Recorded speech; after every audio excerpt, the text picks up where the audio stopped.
First contact. The Starship Odyssey drifted silently through the inky void of deep space, its sleek hull gleaming under the light of distant stars. Inside the bridge, Captain Amelia Chen stood with her hands clasped behind her back, dark eyes fixed on the vast holographic display before her. The ship's sensors had detected an anomaly, a structure of impossible size orbiting a red dwarf star. "What do we know, Dr. Patel?" Chen asked, her voice calm despite the tension thrumming through the air. Dr. Arjun Patel, the ship's chief scientist, manipulated the holographic controls with practiced ease. "It's artificial, Captain. Roughly the size of Earth's moon, but with a geometric precision that defies natural formation. We're picking up energy readings unlike anything in our database." Chen nodded, a small smile playing at the corners of her lips. After years of searching, humanity had finally found proof of intelligent alien life. "Helm, take us in closer. Slow and steady. Let's not startle our new neighbors." As the Odyssey approached, the true scale of the alien megastructure became apparent. It was a vast latticework of shimmering metal and crystalline formations, pulsing with an inner light that seemed to defy the laws of physics. Suddenly, the ship's communications array crackled to life. A voice, simultaneously melodic and discordant, filled the bridge. "Unknown vessel, you have entered restricted space. Identify yourselves, or face immediate destruction." Chen straightened her uniform and took a deep breath. This was the moment she had trained for her entire life. "This is Captain Amelia Chen of the Earth exploration vessel Odyssey. We come in peace, seeking knowledge and friendship." There was a long pause, during which the crew held their collective breath. Finally, the alien voice responded. "Your arrival was unexpected. Prepare to be boarded for inspection." Before Chen could protest, a shimmering field of energy enveloped the Odyssey. The ship's systems went dark, and for a terrifying moment, they were in free fall. Then, as suddenly as it began, the sensation stopped. Through the viewports, they could see they were now inside a cavernous docking bay within the alien structure. "All hands, prepare for first contact," Chen announced over the ship-wide comm. "Remember your training, stay calm, and let's show these beings the best of humanity." As the airlock cycled open, the first member of the alien species came into view. It was tall, easily 8 feet in height, with a body that seemed to shimmer and shift like liquid mercury. Multiple limbs extended from its torso, each ending in delicate, multi-jointed appendages. Its head was a smooth ovoid, featureless save for 3 large, compound eyes that glowed with an inner light. Dr. Patel gasped softly. "Incredible. Their biology. It's like nothing we've ever encountered." The alien regarded them silently for a long moment, then spoke. Its voice seemed to come from everywhere at once, resonating in their bones. "I am Zixtal, arbiter of the Galactic Conclave. Your presence here violates numerous protocols and treaties. Explain yourselves, humans." Chen stepped forward, her posture open and non-threatening. "Arbiter Zixtal, we are explorers from Earth. We had no knowledge of any protocols or treaties. Our mission is one of peaceful discovery and scientific inquiry." Zixtal's form rippled, a movement Chen interpreted as skepticism. "Ignorance is no excuse. Your species was quarantined for a reason. Your arrival here suggests either gross negligence or deliberate defiance of conclave law." Chen frowned, confusion evident on her face. "Quarantined? I'm sorry, but we have no record of any contact with alien life prior to this moment. There must be some misunderstanding." The alien's eyes pulsed brightly. "Impossible. The quarantine was imposed 50,000 of your Earth years ago, after your ancestors failed the trial of ascension. No species has ever required a second attempt." A murmur ran through the human crew. 50,000 years ago, their ancestors were still hunter-gatherers, barely beginning to form complex societies. Whatever this trial of ascension was, humanity couldn't have participated in it. Dr. Patel stepped forward, his scientific curiosity overriding his caution. Arbiter, may I ask what this trial entails, and why would a species be quarantined for failing it? Zixtal's form shimmered again, this time in what seemed like irritation. The trial of ascension determines a species' readiness to join the galactic community. It tests intelligence, ethics, and cosmic awareness. Failure indicates a species is too primitive or dangerous to be allowed free travel among the stars. Chen's mind raced. This was far more complex than a simple first contact scenario. They were dealing with an advanced galactic civilization that believed humanity had already failed some cosmic test. But she saw an opportunity here, a chance to prove humanity's worth. Arbiter Zixtal, she said, her voice firm and confident. I believe there's been a grave misunderstanding. The humanity you encountered 50,000 years ago is not the humanity of today. We've evolved, grown, learned. We've developed science, art, philosophy. We've reached for the stars not out of greed or conquest, but out of a desire to understand our place in the universe. She gestured to her diverse crew. Look at us. We come from different cultures, different backgrounds, but we work together in harmony. We've overcome so many of our primitive instincts and created a society based on cooperation and mutual respect. Zixtal was silent for a long moment, its compound eyes studying each member of the human crew in turn. Finally, it spoke. Your words are intriguing, Captain Chen, but they are just words. The conclave does not overturn a quarantine lightly. Chen saw her opening and pressed forward.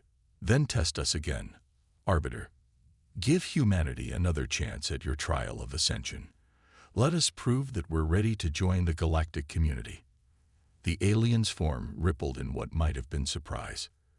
You would willingly submit to the trial, knowing that failure could mean the permanent quarantine of your entire species. Chen looked around at her crew, seeing determination and resolve in their eyes. She turned back to Zixtal, her gaze unwavering. We would. We believe in ourselves and in the progress we've made. We're ready to face whatever challenge you set before us. Zixtal was silent for so long that Chen began to worry she had overstepped. But then the alien's voice resonated through the chamber once more. Very well, humans. Your request is unprecedented, but not unreasonable. I will consult with the conclave. If they agree, you and your crew will represent humanity in a new trial of ascension. As Zixtal glided away, Chen felt the weight of what she had just done settle on her shoulders. She had committed not just her crew, but all of humanity to a test they knew nothing about. But as she looked at the faces of her crew, determined, curious, and unafraid, she knew she had made the right choice. Whatever trials lay ahead, humanity would face them together, and they would show the galaxy just how far they had come. The challenge. The waiting was the hardest part. For 3 Earth days, the crew of the Odyssey remained in a state of limbo, confined to their ship within the alien docking bay. Captain Chen used the time to prepare her crew, running drills, and scenarios, trying to anticipate what the trial of ascension might entail. On the 4th day, Arbiter Zixtal returned, accompanied by a group of aliens of various species.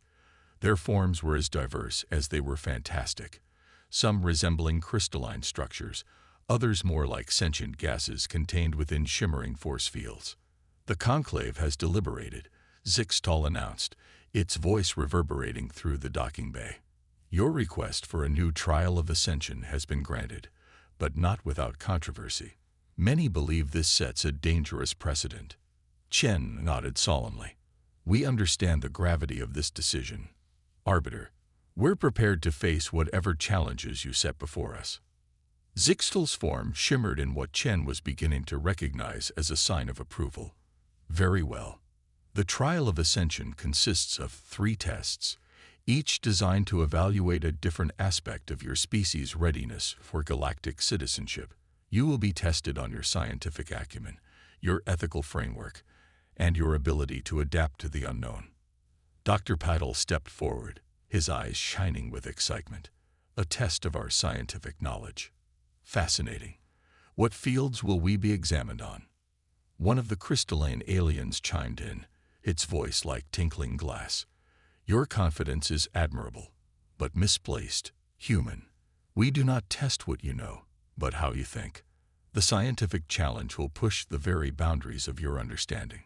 Chen placed a calming hand on Patel's shoulder, then addressed the alien delegation. We're ready to begin whenever you are.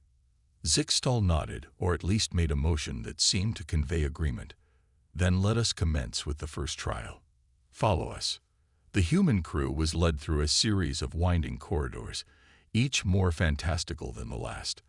The walls seemed to shift and change as they walked, sometimes transparent, revealing the vastness of space, other times opaque and pulsing with strange energies. The challenge. The waiting was the hardest part. For 3 Earth days, the crew of the Odyssey remained in a state of limbo, confined to their ship within the alien docking bay. Captain Chen used the time to prepare her crew, running drills and scenarios, trying to anticipate what the trial of ascension might entail. On the 4th day, Arbiter Zixtal returned, accompanied by a group of aliens of various species. Their forms were as diverse as they were fantastic, some resembling crystalline structures, others more like sentient gases contained within shimmering force fields. The conclave has deliberated, Zixtal announced, its voice reverberating through the docking bay. Your request for a new trial of ascension has been granted, but not without controversy. Many believe this sets a dangerous precedent. Chen nodded solemnly. We understand the gravity of this decision, Arbiter. We're prepared to face whatever challenges you set before us. Zixtal's form shimmered in what Chen was beginning to recognize as a sign of approval. Very well. The trial of ascension consists of 3 tests, each designed to evaluate a different aspect of your species' readiness for galactic citizenship. You will be tested on your scientific acumen, your ethical framework, and your ability to adapt to the unknown. Dr. Patel stepped forward, his eyes shining with excitement. A test of our scientific knowledge. Fascinating. What fields will we be examined on? One of the crystalline aliens chimed in, its voice like tinkling glass. Your confidence is admirable, but misplaced, human. We do not test what you know, but how you think. The scientific challenge will push the very boundaries of your understanding. Chen placed a calming hand on Patel's shoulder, then addressed the alien delegation. We're ready to begin whenever you are. Zixtal nodded, or at least made a motion that seemed to convey agreement. Then let us commence with the first trial. Follow us. The human crew was led through a series of winding corridors, each more fantastical than the last. The walls seemed to shift and change as they walked, sometimes transparent, revealing the vastness of space, other times opaque and pulsing with strange energies. Finally, they entered a vast chamber that defied the laws of physics as they understood them. The room seemed to stretch into infinity, filled with swirling galaxies and nebulae. In the center floated a series of complex, 3-dimensional geometric shapes that hurt the eyes to look at directly.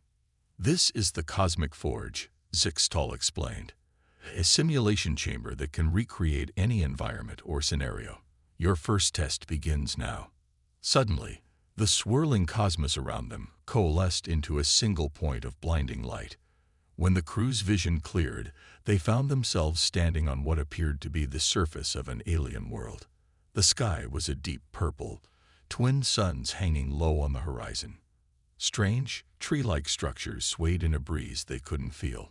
A holographic display appeared before them, showing a series of complex equations and diagrams. Your challenge, Zixtal's voice echoed around them, is to decipher the fundamental laws of physics governing this simulated universe. You have the equivalent of 1 Earth day. Begin. The crew sprung into action, their training kicking in despite the surreal surroundings. Dr. Patel began analyzing the equations, while other science officers started taking readings of their environment. Hours passed in a blur of frantic calculations and heated debates. The laws of this simulated universe were maddeningly complex, seeming to shift and change even as they studied them. What worked in one instance would fail spectacularly in another. It's like trying to nail jelly to a wall. Dr. Petal groaned in frustration, running his hands through his disheveled hair. Chen watched her crew, seeing the strain beginning to show on their faces. But she also saw something else, a growing excitement, a spark of challenge accepted. They weren't just trying to pass a test. They were pushing the boundaries of their understanding, grappling with concepts that defied their known laws of physics. As the simulated day began to wane, Chen called her top scientists together. "All right, what have we got?" Dr. Petal shook his head. "Captain, the physics of this place. It's not just different. It's fundamentally alien. We've been trying to force it into frameworks we understand, but that's not working." "So what do we do?" Chen asked, her voice calm despite the pressure. A young physicist, Dr. Yuki Tanaka, spoke up hesitantly. What if we're thinking about this all wrong? We keep trying to find constant, unchanging laws. But what if the fundamental nature of this universe is change itself? There was a moment of stunned silence, then a burst of excited chatter. The crew worked feverishly, reframing their equations and models around this new paradigm. As the last rays of the alien suns dipped below the horizon, Dr. Patel input their final calculations into the holographic display. The simulated world around them froze, then shattered like glass. They were back in the infinite chamber of the cosmic forge, the alien delegation watching them impassively. Zixtal floated forward. "Interesting. You did not fully decipher the laws of the test universe, yet your approach was unexpected. You abandoned your preconceptions and adapted your thinking to new possibilities. This is promising." Chen let out a breath she hadn't realized she'd been holding. It wasn't a resounding victory, but it wasn't a failure either. They had shown they could think beyond their limits, adapt to the truly alien. It was a start. "You will have a brief period to rest," Zixtal continued. "The second trial awaits, and it will test more than just your minds. It will probe the very core of your ethics and values." As the crew was led back to their ship for a few hours of much-needed rest, Chen couldn't shake the feeling that they had only scratched the surface of what the trial of ascension would demand of them. The challenges ahead would push them to their limits and beyond. But as she looked at her crew, tired but proud, buzzing with excitement at what they'd learned, she felt a surge of confidence. Whatever came next, they would face it together. And they would show the galaxy what humanity was truly capable of. Ethical dilemmas. The respite was brief, just long enough for the crew to snatch a few hours of fitful sleep and a hasty meal. When Zixtal returned, the alien's shimmering form seemed more agitated than before. "The conclave is divided on your performance in the first trial," Zixtal announced. "Some see promise in your adaptability. Others argue it merely demonstrates the dangerous unpredictability of your species." Captain Chen squared her shoulders. "Then we'll just have to do better in the next trial." Zixtal's compound eyes pulsed. "Indeed. Follow me to the chamber of ethical contemplation." This time, the room they entered was stark and minimalist, a perfect white sphere with no visible entrances or exits. As soon as the last crew member stepped inside, the entrance seamlessly sealed behind them. "The second trial tests your species' ethical framework and decision-making processes," Zixtal's voice echoed around them. "You will face a series of moral dilemmas. There are no objectively correct answers, but your choices and reasoning will be evaluated." Before anyone could respond, Zixtal vanished, and the white walls of the chamber came to life with a stunningly realistic holographic projection. The crew found themselves standing on the bridge of a massive starship, alarms blaring and warning lights flashing. A holographic crew member approached Chen. "Captain, we've detected a ship in distress. It's a refugee vessel, overcrowded and failing. But our long-range sensors show a heavily armed hostile fleet approaching. If we stop to help the refugees, we risk confrontation with a superior force." Chen felt the weight of command settle on her shoulders. This might be a simulation, but the dilemma felt all too real. "What are our options?" she asked, falling into her role. We can stop and attempt to evacuate the refugees, but it will take time we might not have. The holographic officer replied. We could try to tow their ship, but it would slow us down significantly. Or we could continue on our way and alert other nearby vessels to the situation. Chen looked at her real crew, seeing the conflict in their eyes. She took a deep breath. We stop and evacuate. I won't leave those people to die. The scenario fast-forwarded. They managed to rescue most of. Chen looked at her real crew, seeing the conflict in their eyes. She took a deep breath. We stop and evacuate. I won't leave those people to die. The scenario fast-forwarded. They managed to rescue most of the refugees, but not all. The hostile fleet arrived, engaging them in a fierce battle. The simulation ended with their ship heavily damaged, limping away with the survivors. The White Room reset, and Zixfol's voice filled the chamber. Interesting. You chose to endanger your own crew for the sake of strangers. Explain your reasoning. Chen stood tall, her voice firm. In our history, some of humanity's darkest moments came when we turned our backs on those in need. We've learned that the cost of inaction, of prioritizing our safety over the lives of others, is too high. It's not just about the lives we save, but about who we become in the process. The room shimmered, and a new scenario unfolded. This time, they were in a research facility. A holographic scientist approached them, panic in his eyes. We've made a breakthrough in clean energy production, he said breathlessly. It could solve our world's energy crisis overnight. But there's a problem. The process produces a byproduct that's toxic to a rare species of deep-sea creature. We're talking about potentially saving billions of lives, but at the cost of driving this species to extinction. Dr. Patel stepped forward, his scientific mind already racing. Is there no way to mitigate the damage, to contain the byproduct, or find an alternative habitat for the species? The holographic scientist shook his head. We've explored every option. It's one or the other. Chen looked at her crew, seeing the same moral struggle she felt reflected in their faces. After a moment of tense silence, she spoke. We can't do it. Not like this. The energy crisis is dire, but once we start deciding which species have the right to exist, we lose something fundamental about ourselves. Dr. Patel nodded in agreement. We'll find another way. Our history is full of moments where we thought we had to choose between progress and preservation. But time and again, when we refuse to accept that false choice, we end up innovating solutions that serve both. The scenario faded, replaced by another and another.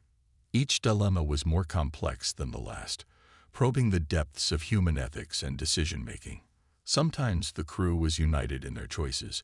Other times they debated fiercely before reaching a consensus. Through it all, Chen noticed a pattern emerging. They consistently chose paths that prioritized life, cooperation, and long-term thinking over quick fixes or self-interest. Even when faced with potential extinction, they refused to compromise their core values. As the final scenario faded away, Zixtol reappeared, its form shimmering with what might have been agitation or excitement. Your choices were unexpected, the alien arbiter said. You consistently selected options that put you at a tactical or strategic disadvantage. Yet you defended these choices with passion and logic that our algorithms struggle to fully comprehend. Chen stepped forward. Arbiter, if I may. The scenarios you presented often offered false dichotomies, but humanity has learned, often the hard way, that there's usually a third option if we're willing to work for it. Our strength isn't in always making the right choice, but in striving to expand the choices available. Zixtol was silent for a long moment. When it spoke, there was a new tone in its voice, something almost like respect. Your ethical framework is intriguing. It defies easy categorization. The conclave will need time to analyze the results. As they were led back to their ship for another brief rest, Chen could feel the mood among her crew had shifted. They were tired, yes, but there was a new energy thrumming through them. They had faced impossible choices and emerged with their humanity not just intact, but affirmed. Whatever the final trial held, they would face it knowing exactly who they were and what they stood for. And that, Chen realized, might be the most powerful weapon they had, the ultimate adaptation. The crew of the Odyssey had barely settled into their quarters when Zixtal returned, its shimmering form more agitated than ever. The Conclave is in unprecedented disagreement, the alien arbiter announced. Your performance in the ethical trials has caused significant debate. Some argue that your moral framework is admirable, but ultimately impractical for survival in the harsh reality of the cosmos. Others see potential in your approach. Captain Chen nodded, her face a mask of calm determination. We understand, Arbiter. We're ready for the final trial. Zixtal's compound eyes pulsed rapidly. The final trial is different.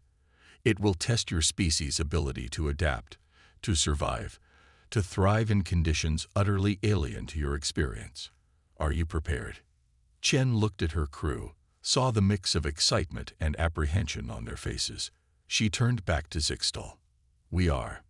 This time, they were led to a chamber unlike any they had seen before.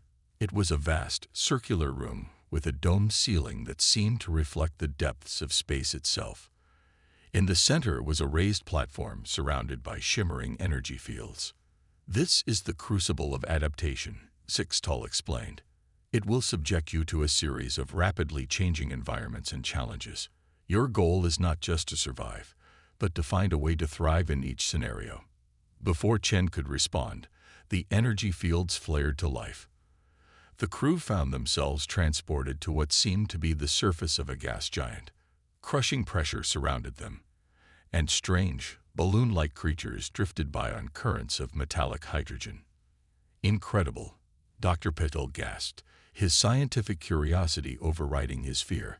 The pressure should be crushing us. Yet we're adapting somehow. Chen felt it too. Their bodies were changing, becoming more dense, more resilient. Focus, everyone. We need to find a way to not just survive here, but to make this environment work for us. Over the next few hours, or was it days, time seemed to lose meaning in the crucible.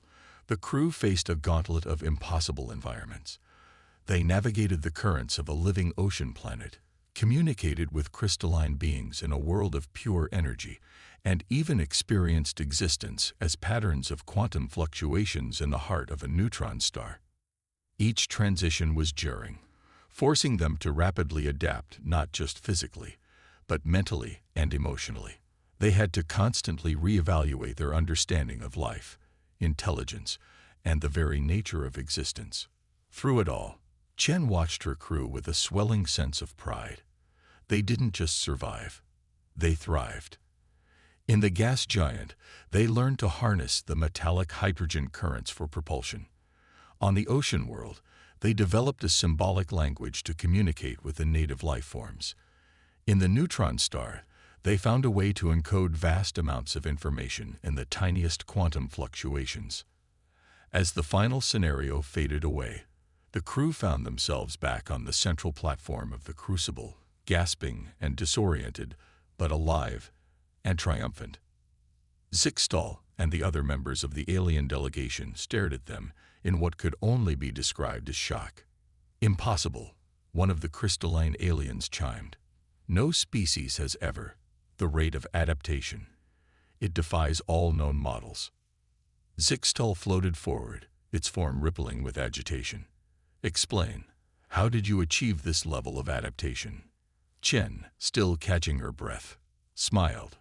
It's who we are, Arbiter. Humanity's greatest strength has always been our adaptability. We've survived ice ages, outlasted predators that were stronger and faster, and thrived in every environment our world had to offer. When we faced the limits of our planet, we looked to the stars. Dr. Patel stepped forward, his eyes shining with the excitement of new discoveries. More than that, we don't just adapt to our environment. We adapt our environment to us. We see challenges as opportunities for growth and innovation. But the ethical considerations, another alien interjected. Surely such rapid adaptation threatens your core values. Chen shook her head. On the contrary, our values, our ethics, they're not limitations. They're the foundation that allows us to adapt without losing ourselves. We change, yes, but we carry the best parts of who we are into each new challenge. Zixtal was silent for a long moment, its compound eyes pulsing rapidly, as if processing vast amounts of information. When it spoke, there was a new tone in its voice, something almost like awe. The trial of ascension is complete, the alien arbiter announced. Your performance was unprecedented. The conclave must convene to discuss the implications. Return to your ship and await our decision. As they were led back to the Odyssey, Chen could feel a mix of exhaustion and exhilaration among her crew. They had been pushed to the very limits of human experience and beyond. Whatever the conclave decided, they had proven to themselves and to the galaxy that humanity was ready for whatever the cosmos had in offer. The waiting game began anew, but this time, there was a palpable sense of hope in the air. They had faced the trial of ascension and emerged not just unchanged, but enhanced. Whatever came next, they would face it together as representatives of a humanity ready to take its place among the stars. Triumph of humanity. The tension aboard the Odyssey was palpable as the crew awaited the conclave's decision. Hours stretched into days, each moment feeling like an eternity. Captain Chen did her best to keep morale high, organizing debriefing sessions where the crew shared their experiences from the trials. On the fifth day, alarms blared throughout the ship. Chen rushed to the bridge, her heart racing. Report. Captain, we're detecting massive energy surges from the alien structure, the tactical officer announced. Something's happening. Before Chen could respond, the view screen lit up with a blinding flash. When the light faded, they saw the impossible. The massive alien megastructure was breaking apart, fragments the size of continents drifting away from each other. My God, Dr. Patel whispered. It's not breaking apart. It's transforming. He was right. The fragments were realigning, forming new configurations. In a matter of minutes, the once solid structure had become a vast, shimmering network of interconnected platforms and stations surrounding a central hub that pulsed with energy. A familiar voice echoed through the ship's comm system. Captain Chen, this is Arbiter Zixtal. Please bring your crew to the central hub. The conclave has reached its decision. As the Odyssey docked with the newly transformed alien station, Chen couldn't shake a feeling of awe mixed with apprehension. What could this transformation mean? They were led to a vast chamber, easily the size of a small city. Aliens of every conceivable form filled the space, creating a tapestry of life that boggled the mind. At the center stood Zixtal, flanked by representatives of a dozen different species. Humans, Zixtal began, its voice resonating through the chamber. Your performance in the trial of ascension has forced us to confront certain inconsistencies in our own thinking. A murmur ran through the assembled aliens. Zixtal continued. For eons, we have judged species based on rigid criteria, believing we knew what traits were necessary for a civilization to thrive in the cosmos. You have shown us the folly of such limited thinking. Chen stepped forward, her voice steady. What are you saying, Arbiter? We are saying, Captain Chen, that humanity has not just passed the trial of ascension. You have transcended it. In doing so, you have initiated a transformation within the conclave itself. The alien gestured to the transformed structure around them. This station was designed to adapt based on the outcome of the trial. Your success has triggered changes we never anticipated. The conclave is reforming, becoming more flexible, more open to diverse paths of development. Dr. Patel's eyes widened in realization. You're saying we didn't just change ourselves during the trial. We changed you too. Zixtal's form shimmered in what might have been amusement. Precisely, Dr. Patel. Your species' unique combination of adaptability, ethical reasoning, and innovative thinking has opened our eyes to new possibilities. Another alien stepped forward, its crystalline form glittering. We have existed in stasis for too long, believing we had reached the pinnacle of development. You have shown us that true growth never ends. Chen felt a weight lift from her shoulders. They had done it. Not just passed a test, but catalyzed change on a galactic scale. So, what happens now? She asked. Zixtal's next words sent a thrill through the human crew. Now, Captain Chen, we invite humanity to join the Galactic Conclave, not as junior members, but as full partners. Your perspective, your drive, your spirit. These are things the galaxy needs. The chamber erupted in a cacophony of alien sounds. Cheers, whistles, and stranger noises of approval. Chen looked at her crew, saw the pride and wonder on their faces. They had come seeking knowledge and friendship, and found themselves changing the very fabric of galactic society. As the celebrations continued, Chen found a quiet moment with her senior staff. Well, she said, a smile playing at her lips, I'd say this qualifies as a successful first contact mission. Dr. Paddle laughed, shaking his head in amazement. Captain, I think we've rewritten the book on first contact. The real question is, what do we do next? Chen looked out at the vast chamber, at the myriad alien life forms now mingling with her crew, sharing knowledge and forming the first bonds of friendship. She saw the transformed station, a physical representation of the change they had wrought. What do we do next? She repeated, her eyes shining with the promise of adventures to come. We explore, Dr. Patel. We learn, we grow, and we show the galaxy what humanity is truly capable of. As the Odyssey prepared to depart, carrying news of humanity's cosmic triumph back to Earth, Chen knew that this was just the beginning. They had faced the trial of ascension and emerged victorious, not by conforming to alien expectations, but by being uniquely, defiantly human. The stars stretched out before them, no longer distant and unreachable, but a cosmic playground waiting to be explored. Humanity had taken its first steps into a larger universe, and the galaxy would never be the same.